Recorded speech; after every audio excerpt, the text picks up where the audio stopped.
दर्जा भेटला नाही, आपला काय म्हणतो? अतिशय आनंद आहे, धन्यवाद. आपण खूप म्हणजे प्रयत्न करत होतो पण होत नव्हता, पण आता भेटला. भेटला. बरोबर आहे ना? बरोबर आहे, एकदम बरोबर. फडणवीसजी साहेबांचं आभारी आहोत. मला खूप बरं वाटलं. आज बऱ्याच वर्षांनी, लहानपणापासून, आता माझं 62 वय, हे स्वप्न आज पूर्ण झालं एवढ्या वर्षानंतर.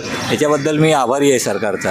आणि म्हणजे ही घटना कधीपासून चालली होती? म्हणजे खूप वर्षापासून आहे? खूप वर्षापासून, म्हणजे मराठी भाषेच्या विकासासाठी बऱ्याच वर्ष चालू होतं, पण हे आता पहिल्यांदाच म्हणजे यांनी सरकारने प्रयत्न करून प्रॉपरली डिक्लेअर झालं आहे. त्यामुळे भाई ऐसा है, जो स्टेट है कहीं भी है, हरियाणा है, पंजाब है, कोई भी है, लेकिन लोकल लैंग्वेज तो ज़रूरी है ना. अगर महाराष्ट्र है तो मराठी बोलेगा ही ना, कोई भी.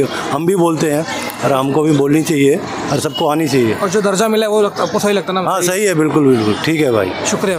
ऑलमोस्ट मराठी माणसं ते दर्जा भेटणं खूप आधी भेटलं पाहिजे होतं. दर्जा आता नाही, तो खूप आधी भेटायला पाहिजे होता. पण जाऊ दे, आता आलेल्या लोकांच्या लक्षात तर दर्जा भेटणं चांगलंच आहे. भेटेल. जय महाराष्ट्र. जय महाराष्ट्र.